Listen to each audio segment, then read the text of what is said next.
গ্রামের সাদাসিধা মেয়ে সাত্তিয়া তার প্রেমিক মলির জন্য আজ প্রথমবার গ্রাম থেকে পালিয়ে শহরে এসেছে। তবে ঘাবড়ানোর বিষয় হলো ওর কাছে কিপ্যাড ফোন হওয়ায় ও কখনো মলিকে দেখেনি। সাত্তিয়া বাস স্ট্যান্ডে নেমে মলিকে ফোন করে, কিন্তু মলি ফোন রিসিভ করে না। তখনই পাশে থাকা এক কুলি ওকে বিরক্ত করতে থাকে, এজন্য সাত্তিয়া সেখান থেকে চলে যায়। কিন্তু ওই কুলি তার বন্ধুকে নিয়ে সাত্তিয়ার পিছু করতে থাকে। সাত্তিয়া ওদের থেকে বাঁচতে বাস স্ট্যান্ডের টয়লেটে গিয়ে আবারও মলিকে ফোন করে। মলি ফোন করে বলে 2 মিনিটে আসছি। এটা শুনে সাত্তিয়া সাহস করে টয়লেট থেকে বেরিয়ে আসে। তখনই পিছন থেকে ওকে কেউ থামায়। এই ছেলেটার নাম আরকি। তো সাত্তিয়া ওকে মলি ভেবে ওর পিছনে যেতে থাকে। অ্যাকচুয়ালি কিছুক্ষণ আগে মলি সাত্তিয়ার সাথে কথা বলার সময় ধাক্কা লেগে ওর ফোন দূরে গিয়ে পড়ে। তখন একটা ছেলে ওই ফোনটা চুরি করার সময় অর্কি ওকে থামিয়ে ফোন নিয়ে নেয়। আর এভাবেই মলির ফোন ওর কাছে এসেছিল। অন্যদিকে মলিও জানতো না সাত্তিয়া আসলে দেখতে কেমন। তবে শেষ পর্যন্ত বাস কন্ট্রাক্টরের সাহায্যে মলি সাত্তিয়াকে খুঁজেই পায়। এদিকে মলির আওয়াজ শুনে সাত্তিয়াও বুঝতে পারে ওই আসল মলি। এখন সাত্তিয়া অন্য কাউকে মলি ভেবে ওর সাথে যাচ্ছিল, এটা ভেবেই ও ভয় পাচ্ছিল। কিন্তু তখনই মলি এসে ওকে ভরসা দিয়ে পার্কে নিয়ে আসে। তবে সেখানে তাদের পিছু করে অর্কিও চলে আসে। এটা দেখে মলি ওর কাছে গিয়ে বলে, তুই আমাদের পিছু করছিস কেন বে? কিন্তু এটা শুনতেই অর্কি ওকে মারতে শুরু করে। তখন পুলিশ এসে তাদের দুজনকে আলাদা করে। অর্কি ওর বন্ধুকে ফোন করে বলে, আমি ওই ছেলেটাকে একদম ছাড়বো না। এদিকে মলি আর সাত্তিয়া রুমে এসে রোমান্স করতে থাকে। তখনই সেখানে একজন মহিলা আসে। মলি ওকে সাইডে এনে বলে, তুমি এখানে কেন আসছো? সময় হলে আমি নিজে মেয়েকে নিয়ে হাজির হব।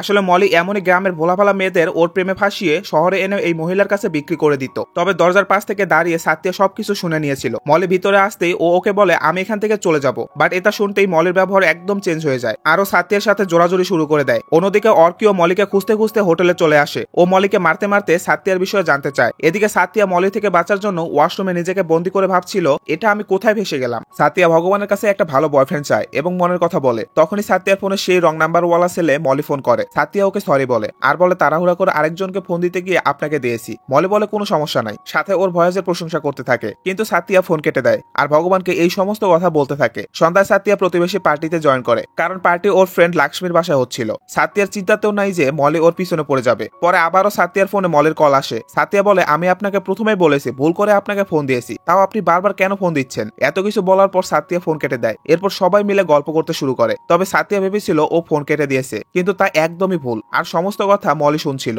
পরে এক ছোট্ট মেয়ে সাত্তিয়াকে বলে, দিদি একটা গান শোনান না। তখন সাত্তিয়া এমন রোমান্টিক গান বলে যে সবাই শুনে তালি বাজাতে থাকে। এদিকে মলিও গান শুনছিল। তারা সবাই মিলে গান গাইছিল। তখনই দাদি এসে এক কাহিনী শোনাতে থাকে। আর তাই সাত্তিয়ার মন ধীরে ধীরে প্রেমে পড়ে যাচ্ছিল। এখন মলি সবসময় সাত্তিয়াকে ফোন করত, আর সাত্তিয়ার মনও বদলে গেছে। সাত্তিয়া মলিকে ভালোবাসতে শুরু করে। মলি প্রতিদিন কল মেসেজ করতে থাকে। প্রথমবার ওর কথা শুনে সাত্তিয়া মনে মনে ওকে ভালোবেসে ফেলে। ধীরে ধীরে দুজনের কথা বলা বেড়েই যাচ্ছিল। এদিকে জিনিও সাত্তিয়াকে ভালোবাসতো। জিনির মা তাদের নতুন দোকান উদ্ভাবন করতে আসে। তখন বাইরে এক লোক বলে, আপনি আপনার ছেলেকে বিয়ে দিয়ে দিন। তখনই লাক্সমি ওর ভাবির সাথে সাত্তিয়াও কিছু কেনার জন্য দোকানে আসে। জিনি তখন সাত্তিয়াকে দেখে ফেলে। ও বেচারা আগে থেকেই সাত্তিয়াকে ভালোবাসতো, কিন্তু সাত্তিয়া ওকে পাত্তা দিত না। এখন সাত্তিয়া শাড়ি কিনতে আসছিল। জিনি ওকে ডিসকাউন্টে শাড়ি দেওয়ায় ওর মা ওকে ডিসকাউন্টে শাড়ি দিতে মানা করে দেয় আর সাত্তিয়ার বাবাকে অপমান করে। বেচারা জিনি নিজের মায়ের সামনে কিছুই বলতে পারে না। সাত্তিয়া জিনিকে ভালো না বাসলেও ওকে ওর মায়ের কাছে বকা খেতে দেখে সাত্তিয়ার মনে খারাপ লাগে। তখনই ওকে মলি ফোন করে। যতই তাদের কথা আগাতে থাকে ততই তাদের প্রেম গভীর হচ্ছিল। দেখা যাক সাত্তিয়া কাকে বিয়ে করে, মলি নাকি জিনিকে।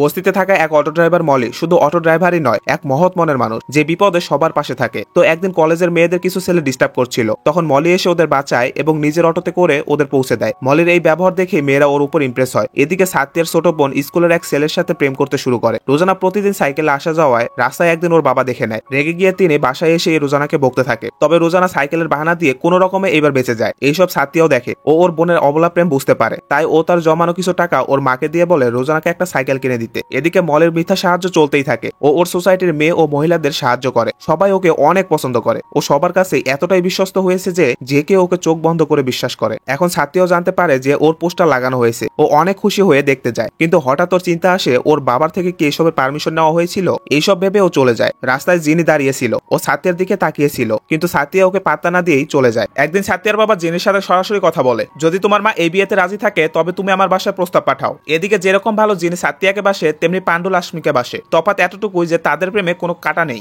একদম স্বচ্ছ পানির মতো কোমল এবং রিয়েল। কিন্তু বেচারি লাক্সমি ও সাত্তিয়ার ভালো বন্ধু হওয়া সত্ত্বেও একাই ওর প্রেম চালায়। রোজ পান্ডুর সাথে দেখা করতে যায় আর সবসময় সাত্তিয়াকে ওয়েট করতে হয়। তখনই সাত্তিয়ার ফোনে মলের কল আসে। ও মলের ওপর অনেক রেগেছিল, তাই ফোন ধরে যাতা বলতে থাকে। তবে ফোনের উপাস থেকে বলে, না না আমি মলের বোন বলছি। ও বলে, মলি তো সারাক্ষণ তোমার বিষয়ই বলতে থাকে। সাত্তিয়া বলে, না না অ্যাকচুয়ালি ভুল করে ফোন চলে গিয়েছিল, আর এরপর আমি কখনো ওকে ফোন করিনি। অনেক কথা বলার পর মলের বোন বলে, ও দিনরাত সিএনজি চালায় শুধু তোমার জন্য। এই কথা শুনে সাত্তিয়ার মনে কিছুটা লাড্ডু ফোটে। পরে লাক্সমি সাত্তিয়ার থেকে সত্যিটা জানতে চায়। ও বলে, কি চলছে তোর মনে? তবে সাত্তিয়া কিছু না বলে জাস্ট জাস্ট হালকা করে হাসি দেয়। লাক্ষ্মী এতেই বোঝা যায় ওর মনে কি চলছে।